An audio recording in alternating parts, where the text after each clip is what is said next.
सबसे बड़ी खबर के साथ, और बड़ी खबर यह है कि ज्ञानवापी के जो जज रहे जिन्होंने सर्वे का आदेश दिया, यह है रवि दिवाकर।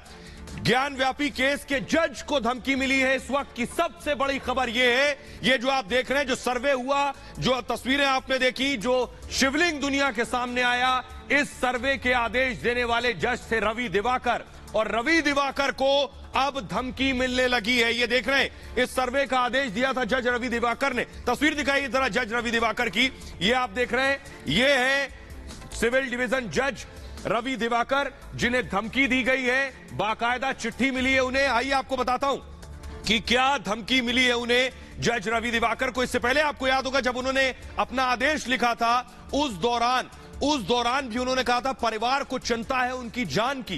देखिए जरा, उनकी सुरक्षा की चिंता है। ये आप देख रहे हैं, बड़ी आज की सबसे बड़ी खबर यही है कि जज रवि दिवाकर को धमकी मिली है। ये जज जिन्होंने ज्ञानव्यापी के सर्वे का आदेश दिया, और धमकी किसने दी है? इस्लामिक आगाज मूवमेंट ने उन्हें धमकी दी है। और चिट्ठी के जरिए, बाकायदा एक चिट्ठी लिखी गई है ज्ञानव्यापी के सर्वे के आदेश देने वाले जज को। चिट्ठी के जरिए यह धमकी दी गई है। आपको बताऊं, धमकी पर जज ने अब कार्रवाई की मांग की है। पहले भी उन्होंने अपनी सुरक्षा का हवाला दिया था।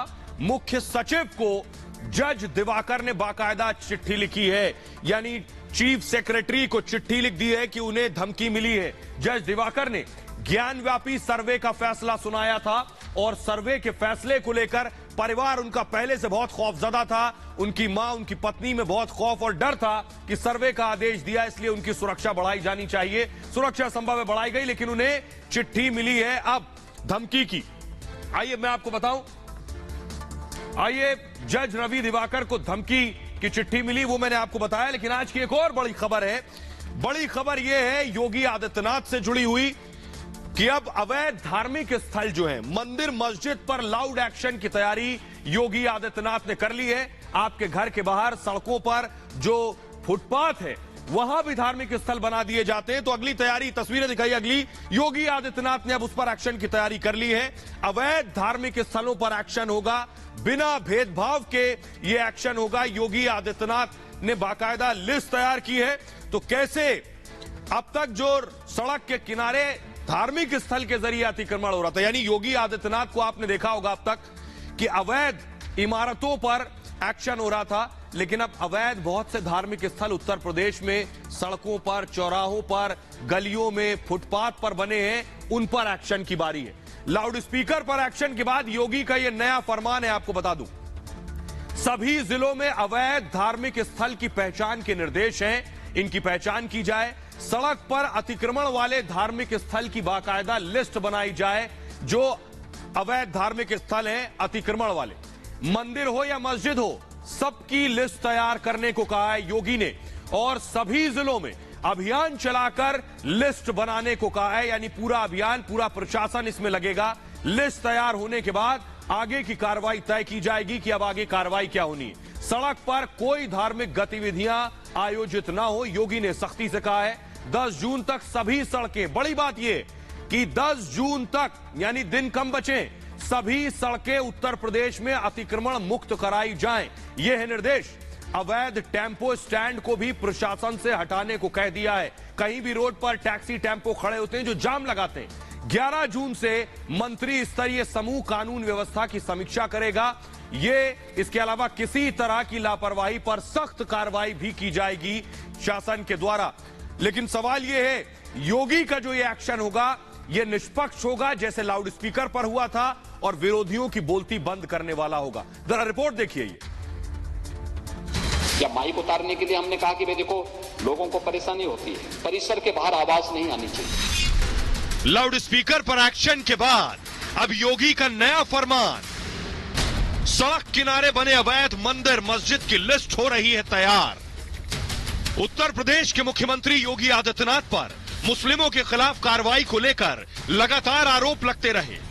ओवैसी से लेकर तमाम विपक्षी नेता योगी को घेरने की कोशिश करते रहे। आप टारगेट कर रहे हैं वो मुस्लिम माइनॉरिटीज को, सिर्फ क्यों कर रहे हैं भाई मुस्लिम टारगेट? आप पहले आप बोलते हिजाब नहीं पहन सकते, सेकुलर स्टेट है, गोश्त नहीं खा सकते, सेकुलर स्टेट है क्या? फिर आप कानून बना देते, फिर उसके ऊपर कहां पे रुकेगा बात? ये mob lynching, state sponsored violence, अब स्टेट कॉम्प्लिसिट वायलेंस। लेकिन जिस तरह से शांतिपूर्ण तरीके से यूपी में मंदिरों और मस्जिदों से लाउडस्पीकर हटाए गए, विपक्षी नेताओं ने भी इसकी तारीफ की और योगी मॉडल से सीखने की सलाह दी। बरं, मी चुकीचं काय बोललो? या मशिदींवरच्या भोंग्यांचा अख्ख्या देशाला त्रास होतोय, ह्याच्यामध्ये धार्मिक विषय कुठे आहे? तुम्हाला जो काही नमाज पडायचा आहे, तुम्हाला जी काय अजान द्यायची, घरामध्ये द्या। शहरांचे रस्ते कशाला अडवताय? शहरांचे फुटपाथ कशाला अडवताय? और अब सीएम योगी ने एक कदम आगे बढ़ते हुए अवैध धार्मिक स्थलों की लिस्ट बनाने का फरमान जारी किया है। साथ ही लाउडस्पीकर की आवाज दोबारा तेज न हो, यह भी तय करने को कहा है। योगी आदित्यनाथ जी की सरकार में कानून और संविधान का राज है। सड़कों पर, सार्वजनिक या व्यक्तिगत जमीन पर कोई कब्जा नहीं कर सकता। पूर्व में जो माइक उतारे गए, जो उनकी आवाज को कम किया गया, उसका फिर से अतिक्रमण न हो, इसको सुनिश्चित करने का स्पष्ट आदेश दिया गया है। तो आइए अब आपको बताने जा रहा हूं कि योगी मॉडल हिट है। जी हां, योगी आदित्यनाथ ने जिस तरह से लाउडस्पीकर पर एक्शन लिया, शांतिपूर्वक तरीके से सब कुछ हो गया बिना शोर शराबे के। इसका सबसे ज्यादा ताज्जुब विरोधियों को है कि आखिर यूपी से सारे लाउडस्पीकर उतर गए बिना हल्ला के, बिना हंगामे के। देखिए, योगी का बुलडोजर मॉडल भी हिट है। अवैध इमारतों पर चला, दंगाइयों अपराधियों पर चल रहा है बुलडोजर योगी आदित्यनाथ का। इसके अलावा जाति धर्म को देखकर बुलडोजर का एक्शन नहीं हुआ है। दूसरे राज्यों ने अपनाया है योगी का बुलडोजर मॉडल। योगी आदित्यनाथ से सीखकर लाउडस्पीकर पर भी योगी मॉडल हिट रहा। हजारों लाउडस्पीकर पूरे उत्तर प्रदेश से, सभी धार्मिक स्थलों से, मंदिर मस्जिद से बिना शोर के उतारे गए लाउडस्पीकर यूपी में। कई राज्यों में लाउडस्पीकर को लेकर विवाद हुआ, लेकिन यूपी में एक चू तक नहीं हुई। रामनवमी के मौके पर शोभा यात्रा पर यूपी में कोई हिंसा नहीं हुई, कई राज्यों में हुई। कई दूसरे राज्यों में हिंसा की घटना सामने आई, जिसके बाद एक्शन लिया।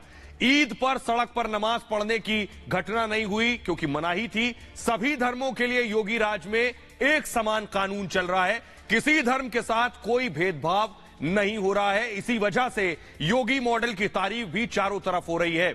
आइए अब आपको सुनवाता हूं, सुनिए जरा यूपी के लोग क्या कह रहे हैं योगी मॉडल को लेकर। कि एक तो सड़क जो होती है वो हमारी चलने का साधन होती है। पहली बात, धार्मिक स्थल रोडों पे जो हमारे निकलते हैं वहाँ पे होना नहीं चाहिए, क्योंकि इससे दुर्घटना होने की सबसे ज्यादा संभावनाएं रहती है। दूसरी चीज कि अगर इसको कहीं शिफ्ट कर दे साइड में तो और बेटर रहेगा। धार्मिक, चाहे मंदिर हो चाहे मस्जिद हो, एक तरफ से रूट चलने के लिए होता है। देखिए, अगर सड़क के किनारे कोई मंदिर बना हुआ है, मंदिर तो हमेशा प्राचीन मंदिर है, कोई आधुनिक युग के बने हुए कोई मंदिर नहीं है। आज जो ये मजारें, ये जो अल्पकालीन अभी नई बन करके एक चादर रख दी जाती है और मजार बनाने का कार्य हो जाता है, तो ये सरकार अगर निर्णय ले रही है तो ये एक अच्छा निर्णय है, उसका स्वागत होना चाहिए। पूरा हिंदू समाज सरकार का बहुत बहुत स्वागत करता है और धन्यवाद देता है देश के यशस्वी मुख्यमंत्री जी का, जिन्होंने इतना अच्छा निर्णय लिया है। तो सरकार का निर्णय है, उन्होंने बिल्कुल उचित निर्णय लिया, क्योंकि लाउड स्पीकर के माध्यम से जनता को जो प्रॉब्लम हो रही वो नहीं होगी, समस्या उनकी। वो तो उन्होंने लिस्ट तैयार कर ली है, जहाँ पे अवैध कब्जे हैं उनके, उसको अपना शासन के आदेशानुसार धीरे धीरे उसको तोड़वाया जाएगा। इनको जो है मंदिरों को और जो भी बीच में मजारों को जो भी हैं, इनको रोड से साइड में कराया जाए। रोड में होना उचित नहीं है। नहीं, ये डिसीजन सही है, बिल्कुल बिल्कुल सही डिसीजन है, क्योंकि अवैध कब्जे नहीं होने चाहिए और अवैध कोई काम प्रदेश में नहीं होना चाहिए। आइए अब आपको बताने जा रहा हूं मैं सत्येंद्र जैन पर। जी हां, केजरीवाल के मंत्री सत्येंद्र जैन पर ईडी ने शिकंजा और कस दिया है। अब उनके करीबियों पर भी शिकंजा कस गया है। यह है केजरीवाल के मंत्री सत्येंद्र जैन। सत्येंद्र जैन ईडी के शिकंजे में, लेकिन अब अगली तस्वीर दिखाइए जरा। अब मंत्री के जो करीबी हैं उनके यहां ईडी की रेड पड़ी है। ये जो तस्वीरें आप देख रहे हैं ये सत्येंद्र जैन है। अगली तस्वीर दिखाइए, इनके करीबी क्या जो रेड पड़ी है, देखिए जरा। नोट ही नोट निकले। इन्फोर्समेंट डायरेक्टरेट ने ये छापा मारा था, इसीलिए उसने लिख दिया ई इन्फोर्समेंट और डायरेक्टरेट। प्रवर्तन निदेशालय ने छापा मारा और ईडी लिख दिया। इतना नोट बरामद हुआ है। ये पहली तस्वीर मैं आपको दिखा रहा हूं। ईडी ने कितना पैसा बरामद किया ये आपको बताऊंगा, लेकिन अगली तस्वीर दिखाइए। सिर्फ पैसा नहीं, सोने के सिक्के, ये जो आप देख रहे हैं, ढेरों सोने के सिक्के बरामद हुए हैं। ये मंत्री के करीबी के पास से सब मिला है ईडी को। सोने के सिक्के नहीं, अब इससे बड़ी तस्वीर दिखाने जा रहा हूं और चौंकाने वाली भी। दिखाइए जरा अगली तस्वीर। सिक्के के अलावा सोने के बिस्किट, ये जो आप देख रहे हैं सोने के बिस्किट बरामद हुए हैं, बिस्किट ही बिस्किट आपको नजर आ रहे हैं। ये सब कुछ मंत्री के करीबी के ठिकाने से बरामद हुए हैं। आखिर इतना पैसा आता कहां से है, सवाल बड़ा ये है। तो देखिए जरा क्या क्या मिला है ईडी को। ये आप देख रहे हैं पैसों का ढेर, देखिए जरा, जहां तक नजर जाएगी पैसा ही पैसा, सोना ही सोना। दूसरी तरफ मंत्री के करीबी पर रेड हुई। 6 जून को ईडी ने दरअसल कई जगह छापेमारी की और इस छापेमारी में सत्येंद्र जैन, पूनम जैन के करीबी के घर पर रेड हुई। दिल्ली, गुरुग्राम के 7 ठिकानों पर छापेमारी की गई है। कोलकाता की 7 कंपनी, कोलकाता की कंपनी से जुड़े हवाला लेन देन में रेड हुई है और रामप्रकाश ज्वेलर्स पर ईडी ने छापेमारी की है। इसके अलावा अंकुश जैन, नवीन जैन के ठिकानों पर भी छापेमारी हुई है। लेकिन देखिए ये जो आप देख रहे हैं सत्येंद्र जैन, सिद्धार्थ जैन, वैभव जैन, इनके ठिकानों पर भी रेड हुई है। अब सियासत इस पर हावी है कि एक खास वर्ग पर जो जैन है उन पर रेड हो रही है। देखिए सियासत क्या ना करवाए। वैभव जैन से 133 सोने के सिक्के बरामद हुए, 133 सोने के सिक्के। जीएस मथारू और योगेश जैन पर भी छापेमारी की गई है और रामप्रकाश ज्वेलर्स से 2 करोड़ 23 लाख रुपए जब्त किए हैं ईडी ने। कैश, इतना कैश जब्त हुआ है। जीएस मथारू से 20 लाख रुपए जब्त किए गए हैं और कुल 1 किलो 800 ग्राम सोना जब्त किया गया। लगभग 2 किलो सोना मिला। कई आपत्तिजनक दस्तावेज भी जब्त किए गए हैं इस रेड में। छापेमारी में डिजिटल रिकॉर्ड भी जब्त हुए हैं जिसकी जांच आगे करेगी ईडी। अब आपको सुनवाता हूं, आइए बताता हूं कि अरविंद केजरीवाल इस ईडी रेड के लिए सीधे सीधे प्रधानमंत्री नरेंद्र मोदी पर हमला कर रहे हैं और केजरीवाल को बीजेपी के नेता तेजिंदर बग्गा क्या जवाब दे रहे हैं ये भी आपको बताता हूं। ये देखिए जरा, केजरीवाल ने लिखा, जैसे ही ये नोट निकलने शुरू हुए, केजरीवाल ने लिखा प्रधानमंत्री आम आदमी पार्टी के पीछे पड़े हुए हैं। उन्होंने लिखा पीएम पूरी ताकत से आम आदमी पार्टी के पीछे पड़े हैं, दिल्ली और पंजाब सरकार के पीछे पड़े हुए हैं, झूठ पर झूठ, झूठ पर झूठ बोला जा रहा है। यह केजरीवाल का ट्वीट था। आपके पास सारी एजेंसीज की ताकत है, उन्होंने लिखा। इसके अलावा लिखा लेकिन हमारे साथ भगवान है, केजरीवाल ने लिखा। लेकिन जवाब में बीजेपी नेता तेजिंदर बग्गा, जिनको गिरफ्तार करने पंजाब की पुलिस आई थी, आपको याद होगा, लेकिन हरियाणा में रोक लिया गया, उन्होंने ट्वीट किया। उन्होंने लिखा सत्येंद्र जैन जिस बारात के सरबाले हैं उस बारात का असली दूल्हा केजरीवाल है। केजरीवाल के मंत्री चोरी चकारी में लिप्त हैं, यह लिखा तेजिंदर बग्गा ने। लेकिन बड़ी बात यह है, आपको बताऊं कि बग्गा यह लिख रहे हैं, लेकिन आम आदमी पार्टी का कहना है कि इसलिए कार्रवाई हो रही है क्योंकि वो जैन है। सुनिए जरा। 5 दिनों तक सत्येंद्र जैन से पूछताछ हुई, कुछ नहीं मिला सत्येंद्र जैन के पास, कोई भ्रष्टाचार नहीं खोज पाई मोदी जी की एजेंसी ईडी। और हाई कोर्ट में जब पूछा गया तो कह दिया सत्येंद्र जैन के खिलाफ तो कोई एफआईआर ही नहीं है, सत्येंद्र जैन के खिलाफ तो कोई शिकायत ही नहीं है। तो जब सत्येंद्र जैन के खिलाफ कोई एफआईआर नहीं, कोई शिकायत नहीं, तो उनको गिरफ्तार करके क्यों रखा गया है?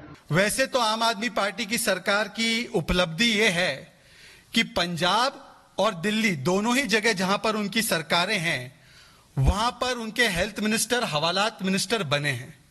परंतु एक हवालात मिनिस्टर के लिए ऐसी क्या हमदर्दी है इस देश के गद्दार के लिए, और यह शब्दावली खुद अरविंद केजरीवाल ने भ्रष्टाचारियों के लिए इस्तेमाल की है। तो इस तथाकथित देश के गद्दार के लिए ऐसी क्या हमदर्दी है कि उसके इस्तीफे को लेने के बदले लगातार आम आदमी पार्टी की सरकार और आम आदमी पार्टी के लोग ABCD कर रहे हैं। ABCD का मतलब है A for advertising, B for भ्रष्टाचार, भरपूर भ्रष्टाचार, C for cover up of corruption and D for diversion, deviation and deflection. और इस सियासी बहस के केंद्र में है आम आदमी पार्टी के नेता और दिल्ली के स्वास्थ्य मंत्री सत्येंद्र जैन। सत्येंद्र जैन का समय अभी ठीक नहीं चल रहा है। पहले प्रवर्तन निदेशालय ने संपत्तियां जब्त की, फिर मनी लॉन्ड्रिंग केस में गिरफ्तार हुए और अब उनके करीबियों तक ईडी ने शिकंजा कसना शुरू कर दिया। उन पर शिकंजा कैसे कसा गया? सत्येंद्र जैन 30 मई को दरअसल गिरफ्तार हुए। 31 मई को ट्रायल कोर्ट में उनकी पेशी हुई। कोर्ट ने ईडी की हिरासत में उन्हें भेजा। 9 जून तक ईडी हिरासत में रहेंगे। अप्रैल में ईडी ने उनकी संपत्ति भी जब्त की थी। 4 करोड़ 81 लाख की संपत्ति कुर्क की गई थी उनकी, और 2015-16 के दौरान हवाला का आरोप उनके ऊपर लगा। बदले में शेल कंपनी से पैसे मिलने का दावा किया गया। दावा है कि पैसे का इस्तेमाल जमीन खरीदने में हुआ। सत्येंद्र जैन के बाद अब उनके करीबियों पर शिकंजा कसना शुरू हो गया है। यह जो तस्वीर मैं दिखा रहा हूं आपकी टीवी स्क्रीन पर दिख रहे रुपयों की इन गड्डियों की सजावट बता रही है कि 500 और 2000 के नोटों को ईडी ने जब्त किया। ईडी ने सारे पैसे सत्येंद्र जैन के करीबियों के घर से जब्त किए हैं। सत्येंद्र जैन के करीबियों के घर से कुल 2 करोड़ 82 लाख रुपए जब्त हो चुके हैं। सिर्फ कैश ही नहीं, सत्येंद्र जैन के करीबियों के घर से सोने के सिक्के भी मिले हैं। ईडी ने कल 133 सोने के सिक्के जब्त किए थे। ये सोने के सिक्के रामप्रकाश ज्वेलर्स प्राइवेट लिमिटेड से जुड़े वैभव जैन के घर से ईडी ने बरामद किए थे। कैश और सोने के सिक्कों के अलावा ईडी ने सोने के बिस्किट भी जब्त किए हैं। कल दिल्ली और गुरुग्राम में कुल 7 ठिकानों पर छापेमारी के बाद कुल 1 किलो 800 ग्राम सोना जब्त किया गया था। यह एक्शन हुआ था। सुनिए जरा अब आम आदमी पार्टी के सांसद संजय सिंह सफाई में क्या कह रहे हैं और बीजेपी कैसे पलटवार कर रही है। मैं मोदी जी से कहना चाहता हूं, मोदी जी, ये जो इंटरनेशनल बेइज्जती आपकी हो रही है, ये जो अंतर्राष्ट्रीय स्तर पे भारत अपमानित हो रहा है, भारत शर्मिंदा हो रहा है आपके कारण, उन खबरों को दबाने के लिए आज आपने सुबह सुबह ईडी का छापा सत्येंद्र जैन के घर पे मरवा दिया। यह अपमान है एक अच्छे, एक ईमानदार स्वास्थ्य मंत्री का भी, और साथ ही साथ जिस समुदाय से वो आते हैं, जैन समुदाय से, उस समुदाय का एक बड़ा योगदान सामाजिक कार्यों में, देश की तरक्की और विकास में है। आज वो पूरा का पूरा समाज सत्येंद्र जैन के साथ हो रहे उत्पीड़न और प्रताड़ना की कार्रवाई से दुखी है, आक्रोशित है, गुस्से में है। पूरे देश के जैन समुदाय के लोगों को लग रहा है कि आज उनके समुदाय के व्यक्तियों को टारगेट करके, सत्येंद्र जैन को टारगेट करके उनको और उनके परिवार को बार बार प्रताड़ित और अपमानित करने का काम किया जा रहा है। वैसे आपके पास और मेरे पास आधार कार्ड, पैन कार्ड होता है। अरविंद केजरीवाल और आम आदमी पार्टी के पास परमानेंट विक्टिमहुड कार्ड है। कभी कुछ हो जाए, एजेंसी संज्ञान ले, भ्रष्टाचारी को पकड़े, कोर्ट से आदेश आ जाए तो तुरंत विक्टिमहुड कार्ड निकाल देते हैं। तो आज मैं पूछना चाहता हूं आदरणीय अरविंद केजरीवाल जी से कि क्या यह दिल्ली हाईकोर्ट का ऑर्डर भी वेंडेटा पॉलिटिक्स है?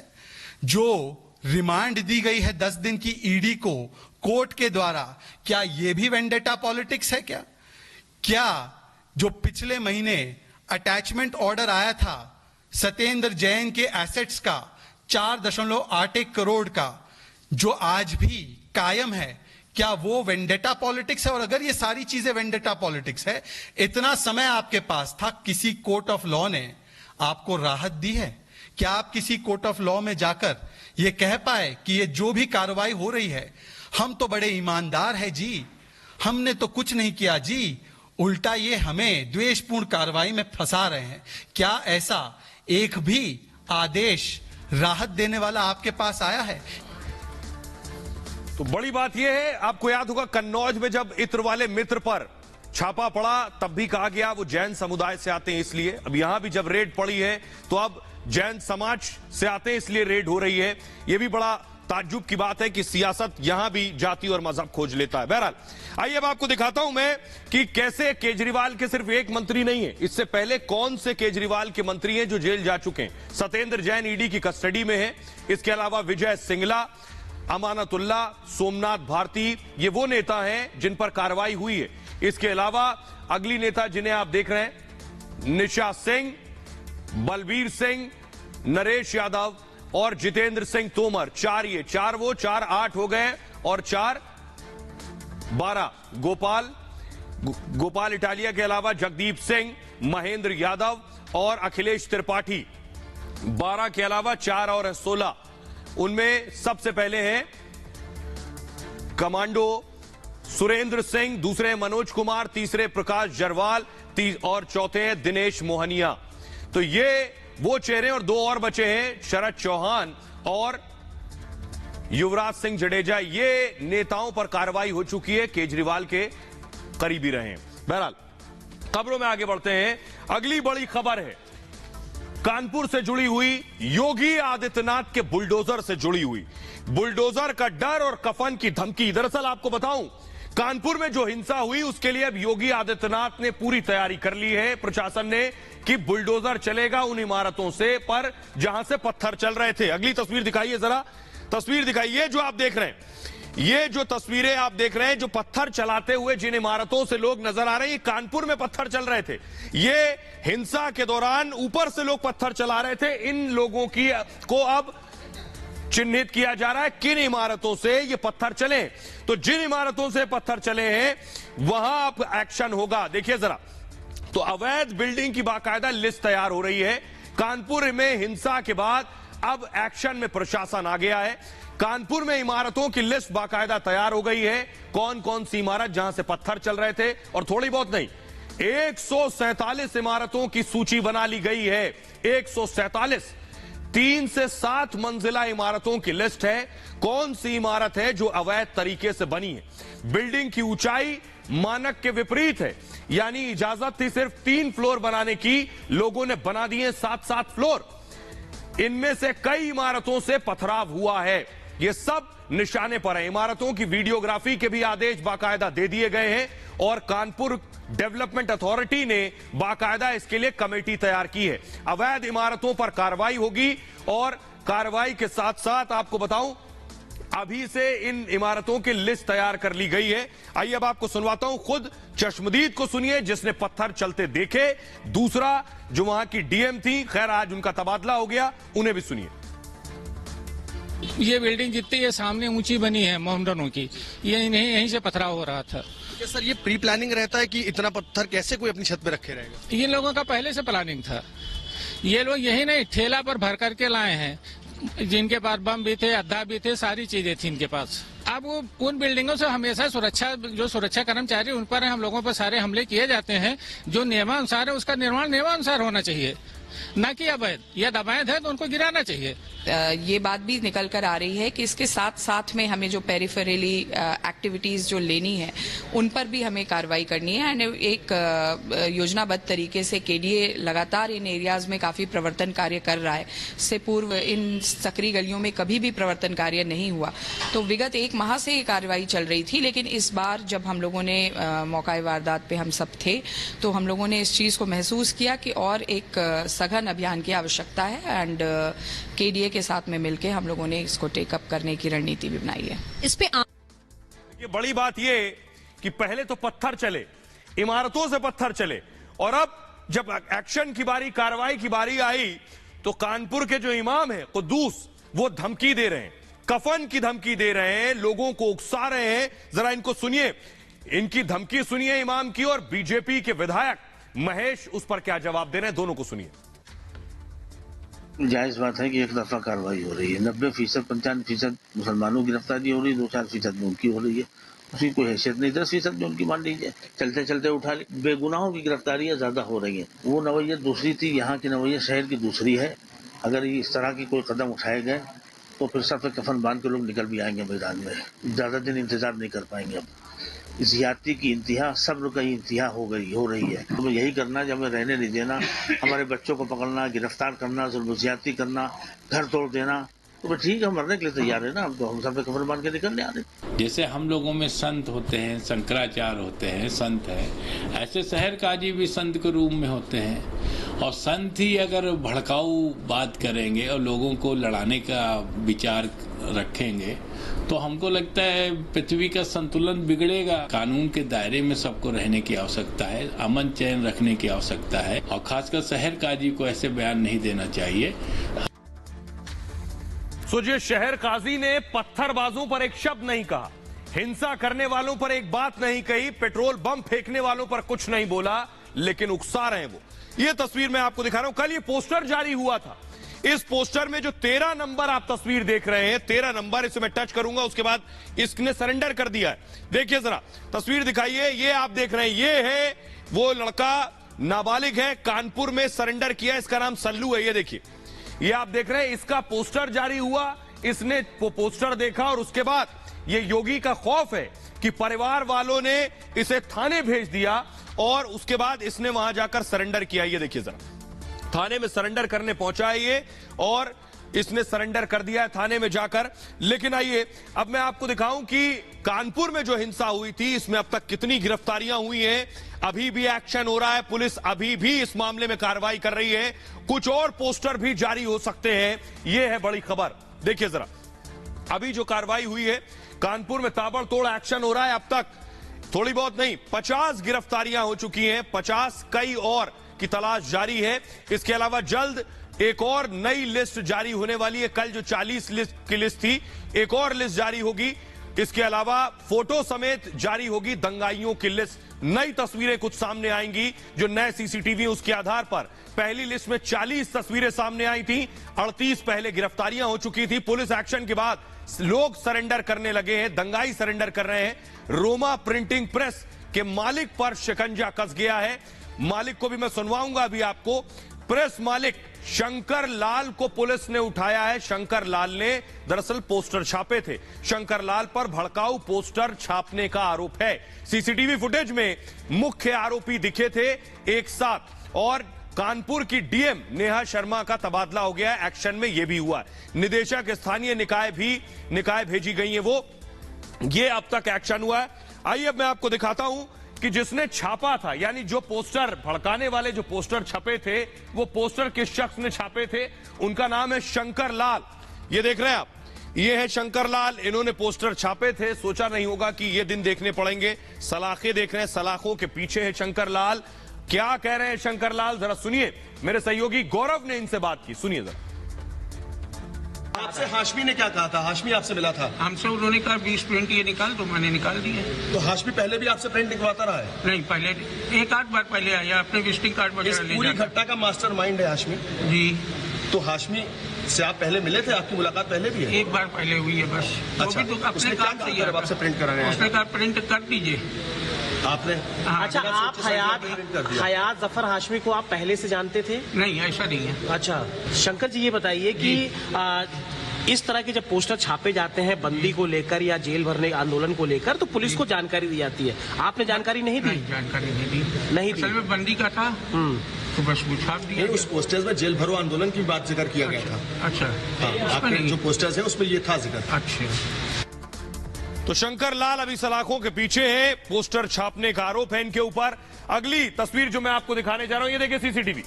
इस युवा को गिरफ्तार किया पुलिस ने। सीसीटीवी में दिखा रहा हूं, ये देखिए खड़ा हुआ था, पुलिस आई है और उसके बाद उसे अरेस्ट किया गया है। फुल स्क्रीन जरा तस्वीरें देखिए। कानपुर में जो अरेस्ट हो रहे हैं, अभी भी एक्शन जारी है। पुलिस देखिए रात के वक्त पहुंची है और पुलिस ने जाकर गिरफ्तार किया है। ये आप देख रहे हैं, ये लड़का खड़ा हुआ था। इसकी तस्वीर पुलिस के पास या तो रही होगी, पुलिस को पता था कानपुर हिंसा में ये भी शामिल था। पुलिस वाले पहुंचे और उसके बाद इसको गिरफ्तार किया है। 6 तारीख, ऊपर देखिए सीसीटीवी में लिखा है 6 तारीख की ये सीसीटीवी तस्वीर है। 8:04 का वक्त था जिस वक्त गिरफ्तारी हुई है। आइए अगली तस्वीर में आपको दिखाने जा रहा हूं। जो शख्स मास्टरमाइंड था, हयात जफर, जिसकी गिरफ्तारी हो चुकी है, उसकी पत्नी से आज हमने बात की। हयात जफर ये देख रहे हैं और अगली तस्वीर दिखाइए हयात जफर की पत्नी। उनकी पत्नी से आज ये देख रहे हैं, ये है हयात जफर की पत्नी। कहा गया जो मोबाइल, जो व्हाट्सएप ग्रुप थे उसकी एडमिन थी ये, और एक दो नहीं 140 ग्रुप बने हुए थे। उसमें कई की एडमिन हयात की पत्नी जारा थी। जारा से बात की हमारे सहयोगी ने, वो क्या कह रही है, इस कानपुर हिंसा में उनका रोल क्या है, जो व्हाट्सएप के ग्रुप बने उसमें उनका रोल क्या है, सुनिए जरा। मैं पुलिस से ये जानना चाहती हूँ कि किस तरह से वो मास्टरमाइंड, जरा मुझे वो क्लियर करें कि मैं जानना चाहती हूँ। मैं बहुत परेशान हूँ इस चीज को जानने के लिए कि क्या वो मास्टरमाइंड, क्या किस तरह से। जैसे मैं ग्रुप एडमिन ऐसे लिए होती हूँ, ग्रुप एडमिन एक नहीं होता है। ग्रुप एडमिन कई एक होते हैं कि मान लो फोन खराब हो जाए, एक लेफ्ट हो जाए तो ग्रुप खराब ना हो, डैमेज ना हो, इसलिए ग्रुप एडमिन बनाए जाते हैं। और हर पुलिस वाले के पास भी ग्रुप एडमिन है, वो ग्रुप का एडमिन है। हर आप लोग प्रेस वालों में भी बहुत सारे ग्रुप एडमिन होंगे, हर महकमे में ग्रुप एडमिन है, हर फोन में ग्रुप एडमिन है। पथराव का फोटो है। आपको पथराव का कोई भी वीडियो नहीं दिखा जो कानपुर में हुआ? सारे फोटो दिखे। तो फिर पथराव यहाँ पर हुआ ना, ये चीज पथराव हुआ, सबके फोटो भी दिखे। वो लोग कहाँ हैं जो पथराव कर रहे हैं?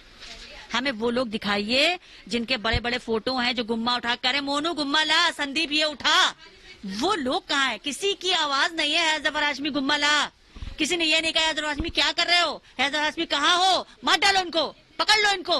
कोई ऐसा वीडियो, कोई ऐसा एविडेंस, कोई ऐसा प्रूफ है है जफर हाशमी के लिए?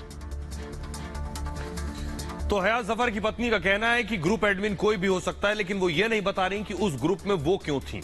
बुनियादी सवाल है। बहरहाल आगे बढ़ते हैं और आज की एक और बड़ी खबर है। अमरनाथ यात्रा पर आतंकी साया मंडरा रहा है। अमरनाथ यात्रा शुरू होने वाली है। तस्वीरें मैं आपको दिखा रहा हूं। बाबा बर्फानी के दर्शन के लिए अगली तस्वीर दिखाइए, श्रद्धालु पहुंचने वाले। लेकिन उससे पहले किस तरह से साजिश की तैयारी हो रही है, यह मैं आपको दिखाने जा रहा हूं। अगली तस्वीर दिखाइए जरा। ये जो आप देख रहे हैं, ये बॉम्ब सीमा पार से आया है। बॉम्ब स्टिकी बॉम्ब है। ये जो पूरा पैकेट देख रहे हैं, इस पैकेट में इस बम को रखा गया था।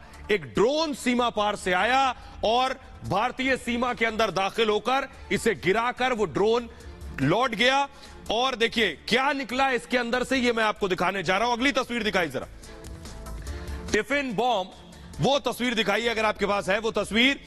आइए उससे पहले मैं आपको दिखाता हूं कि ये आखिर आया कहां से। देखिए जरा ये पैकेट,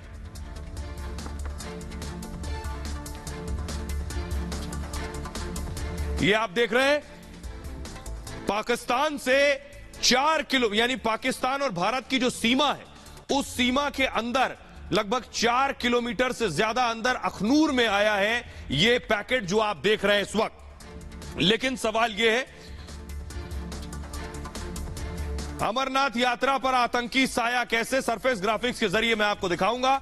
सरफेस ग्राफिक दीजिए कि अमरनाथ, वो मैप जरा दिखाइए अगर आप, मैप दिखाइए फिर से जरा दर्शकों को।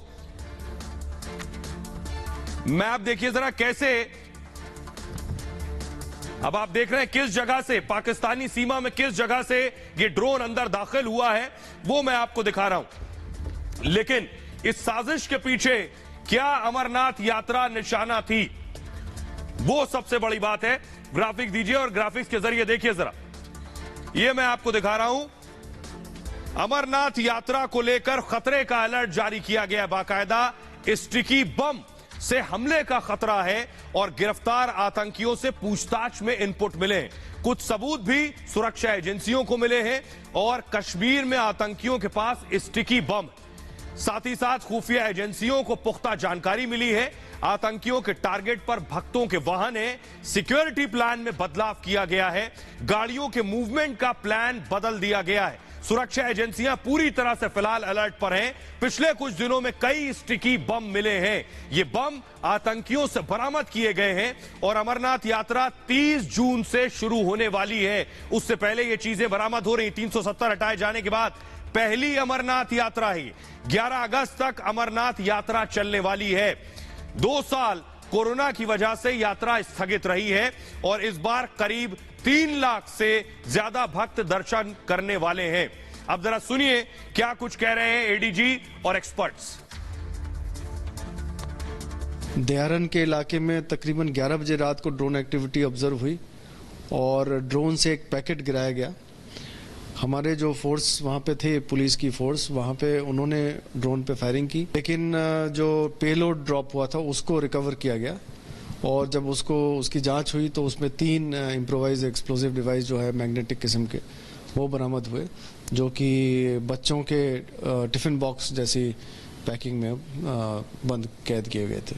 तो सर कुछ वेट आईडीज का कुछ चीज़ जो अभी तक सामने आ पाई है सर? 2 से 2.5 किलो की आईडी थी ईच, तो तकरीबन 7.5 किलो की आईडी तीनों डब्बे मिला के थी और उनमें टाइमर लगा हुआ था, अलग अलग किस्म के टाइमर थे और डब्बों के ऊपर लिखा हुआ था किसी पे 9 घंटे, किसी पे 18 घंटे इस किस्म की पेंसिल से लिखी गई थी। और आइए अब आपको बताता हूं ये स्टिकी बॉम्ब होता क्या है। ये पहली बार आपने नाम सुना होगा, स्टिकी बॉम्ब पाकिस्तान से जो भारत भेजा जा रहा है और क्या काम करता है। देखिए आप ये गाड़ी देख रहे हैं, इस तरह गाड़ी में इसे चिपका दिया जाता है। स्टिकी बम चिपकने वाला दरअसल बम होता है। ये स्टिकी बम को मैग्नेटिक बम भी कहते हैं और फेंकने पर यह टारगेट से जाकर चिपक जाता है। गाड़ियों की टंकी में फेंककर इसे चिपका दिया जाता है। ऐसे में ब्लास्ट और ज्यादा घातक हो जाता है। रिमोट से स्टिकी बम ऑपरेट भी किया जा सकता है। बम में टाइमर भी इस्तेमाल करते हैं, साथ ही साथ टाइमर में 5 से 10 मिनट का समय होता है और बम चिपकाकर हमलावर फरार हो जाता है। उसके बाद धमाके से गाड़ी के परखच्चे उड़ जाते हैं। स्टिकी बम एक तरह का आईडी ही है और आईडी से सस्ता और सुविधाजनक भी कहलाता है। आईडी अटैक में आसपास नुकसान और ज्यादा होता है, टारगेट के आसपास नुकसान कम होता है। स्टिकी बम अटैक की स्ट्रैटेजी डर फैलाना है। दरअसल ज्यादा लोग मारे बिना डर पैदा करता है। ये स्टिकी बम हल्का और ले जाने में आसान होता है, इसीलिए पाकिस्तान से ड्रोन के जरिए यही स्टिकी बम बार बार भेजा जा रहा है। 2000 रुपए में बन जाता है ये स्टिकी बम और विदेशों से अवैध तरीके से भारत आते हैं ये बम। 1940 में पहली बार ब्रिटेन में बनाया गया था ये स्टिकी बम। सेकेंड वर्ल्ड वॉर के समय इसका डिजाइन तैयार हुआ था। अलकायदा इसी स्टिकी बॉम्ब को बनाने में माहिर है। जम्मू कश्मीर में आतंकियों ने भी इसे इस्तेमाल किया है पहले। तो आइए तस्वीरें मैं आपको दिखाने जा रहा हूं स्टिकी बॉम्ब की कि आखिर ये देख रहे हैं आप, ये जो आप देख रहे हैं सांकेतिक तस्वीरें कुछ इसी तरह से काम करता है ये स्टिकी बॉम्ब जिसे आप देख रहे हैं। इसलिए सवाल ये है कि अमरनाथ यात्रा से पहले इस तरह की घटनाएं बढ़ गई हैं। पिछले दिनों आपको याद होगा कठुआ में भी इसी तरह के स्टिकी बॉम्ब बरामद हुए और एक बार ये जो तस्वीर अखनूर की मैं दिखा रहा हूं ये सीधी पाकिस्तानी साजिश है अमरनाथ यात्रा से पहले। बहरहाल भारतीय एजेंसियां चौकस और चौकन्नी और हर बार ड्रोन को मार गिराती हैं। ये भारत की बात है। मैं इतना ही, अपना बहुत ख्याल रखिए। एक छोटे से ब्रेक के लिए रुक रहे हैं, लौट रहे हैं कुछ और बड़ी खबरों के साथ।